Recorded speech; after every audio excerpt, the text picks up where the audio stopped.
안녕하십니까. 2024년 10월 9일 최경무의 팩트 시작하겠습니다. 자, 민주당이 김건희 특검법이 막히니까 이번에는 상설특검법이라는 걸 들고 나왔습니다. 그러니까 두 가지를 병행하겠다는 거죠.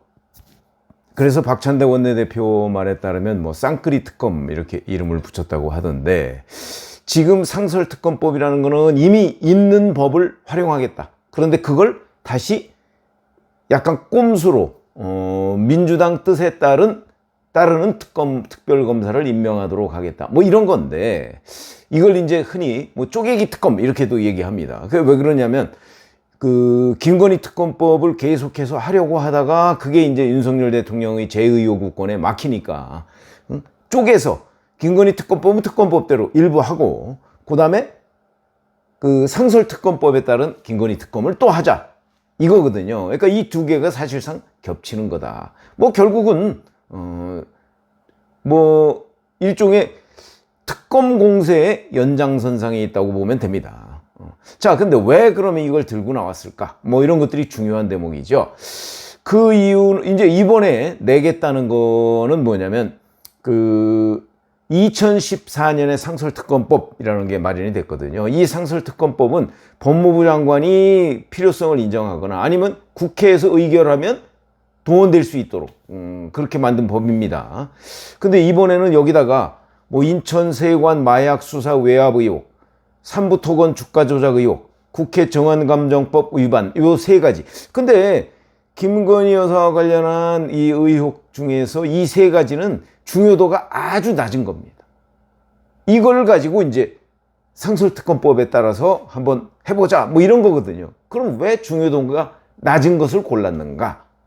그래서 이제 이게 민주당은 쌍끌이 특검이라고 얘기를 하고, 그 다음에 이제 국민의힘에서는 쪼개기 특검이라고 얘기를 하고, 사실은 그냥 객관적으로 보면 일종의 맛보기 특검이라고도 할 수 있습니다. 무슨 얘기냐면, 원래 김건희 특검법에 있는 수사 대상은 8가지거든요.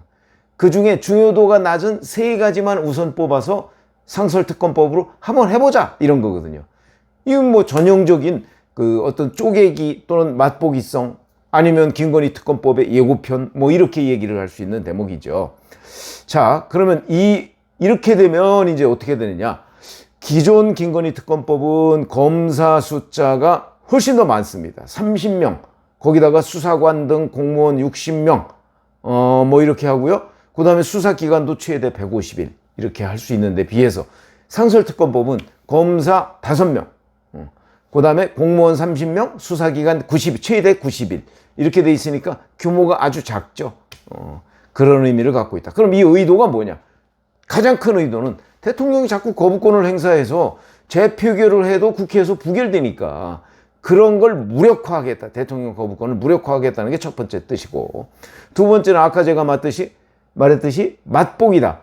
왜냐하면 김건희 여사 관련한 의혹의 핵심은 뭐 주가 조작 의혹, 그 다음에 뭐 공천 개입 의혹 이런 건데, 그런 거 다 빼고 무슨 뭐 인천세관 마약 수사 외압 의혹 뭐 이런 것들을 그 3가지를 집어넣은 거는, 이거는 실질적인 어떤 직접 공격보다는 약간은 우회적으로 한번 뭔가 전초전을 하자, 뭐 이런 의미로 보입니다. 그러니까 민주당으로서는 김건희 여사와 관련한 의혹이 여러 개인데 그 중에 일부를 떼서 상설특검, 그 다음에 이 상설특검을 또 여러 개 할 수도 있습니다. 뭐 3개, 의혹 8개라고 그랬죠.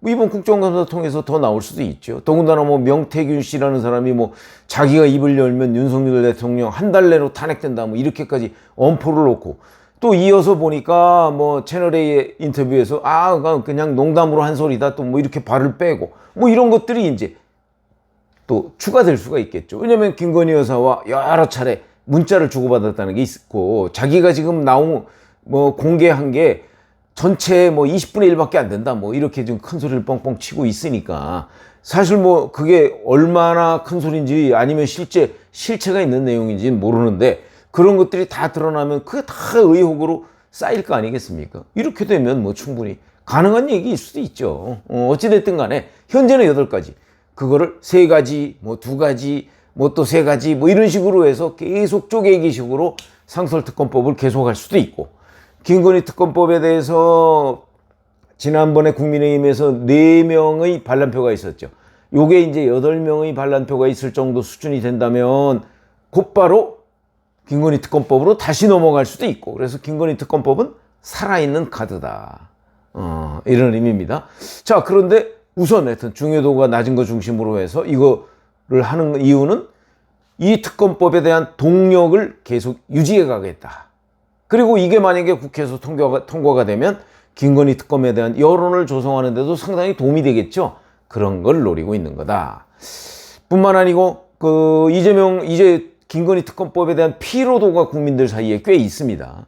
이 피로도를 좀 낮추기 위해서라도 뭔가 변형된 모습의 정치 공세를 벌이려고 하는 것. 뭐 민주당으로서는 약간의 뭐 아이디어다 이렇게 얘기를 할 수가 있겠습니다. 뭐 그런 의도. 그런데 이게 문제는 결정적인 맹점이 또 있습니다. 여기에. 뭐 세상에 정책이 있으면 대책이 있다는 거와 마찬가지로. 자, 우선 특검 추천권. 현재는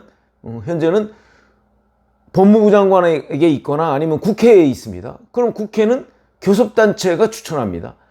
특검을 추천하기 위해서는 특검 후보 추천위원회라는 게 구성이 돼야 됩니다. 7명이거든요. 국회 몫이 4명.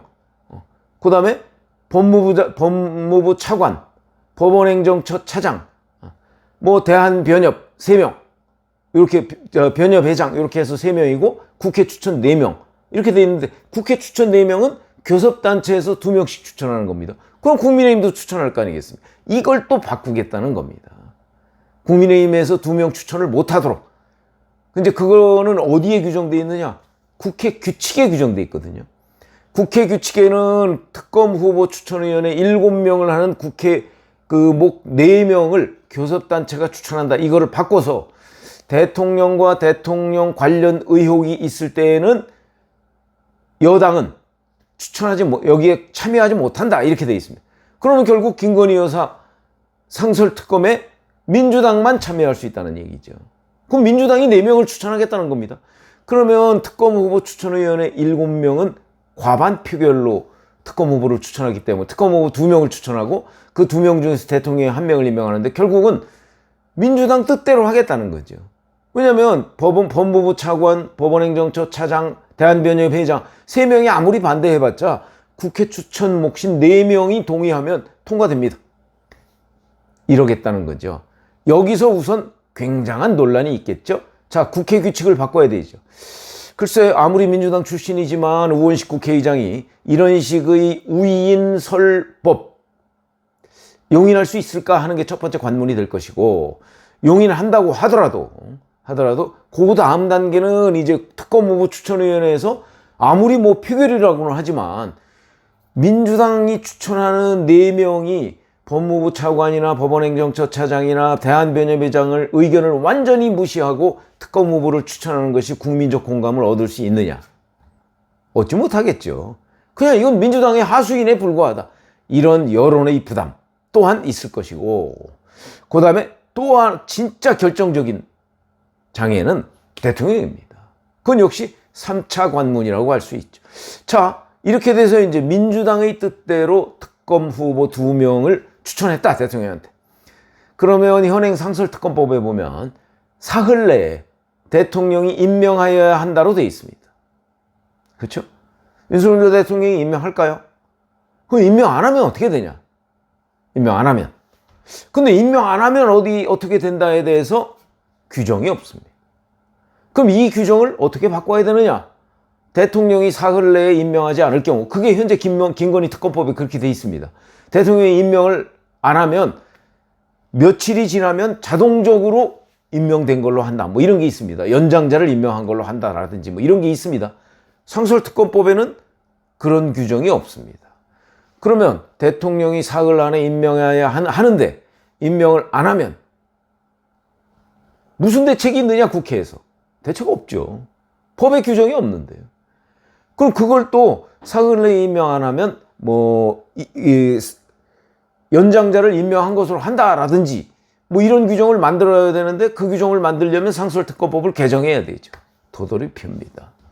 자, 이런 것 때문에 아마 대통령은 결국은 국회에서 이런 식으로 꼼수, 쪼개기, 맛보기, 특검법을 빙자한 정치 공세를 하면 대통령은 그에 대해서 이제는 거부권은 없으니까 특검 후보를 임명하지 않는 방식으로 대응할 가능성이 대단히 높다. 뿐만 아니고 이 상설특검법을 우회하기 위해서 국회 규칙을 개정하는 문제를 가지고 헌법재판소의 권한쟁의 심판이나 이런 건 아마 국민의힘이 낼 가능성이 대단히 높죠. 이런 여러 가지 법률적 문제, 결정적으로는 대통령이 특검 후보를 임명하지 않는 문제까지 맹점이 있다. 이렇게 되면 이제 정치 공방은 계속되겠죠. 그러나 대통령이 정치적 부담도 계속 가질 수 있습니다. 어떤 방식을 하든 나는 김건희 여사를 보호할 거야. 이런 의사표시가 되죠. 이 부분에 대한 정치적 부담, 그것도 결코 만만치 않을 것이다. 그러니까 저는 사실은 그러기 전에 대통령이 선제적으로 특검을 임명하는 방안, 그건 여러 가지 방법이 있을 수 있습니다. 중립적인 특검, 내지는 제3자 특검 이런 것들, 또는 여러 가지 방안, 민주당과 협의해서 또는 합의해서 이 진상규명을 하는 것. 저는 지금 8가지 의혹이라고는 하지만 이 중에 결정적으로 법률에 위반될 가능성이 있는 혐의 내용은 없다고 보는 입장이거든요. 그렇기 때문에 민주당이 정치 공세를 효과적으로 막을 방법이 무조건 거부만 하는 것이 아니라 어떤 공세적 대응을 하는 특검법을 일부 여야 합의로 또는 중립적으로 유지하는 방법, 운영하는 방법, 이것도 있다. 그 말씀을 함께 드립니다. 고맙습니다.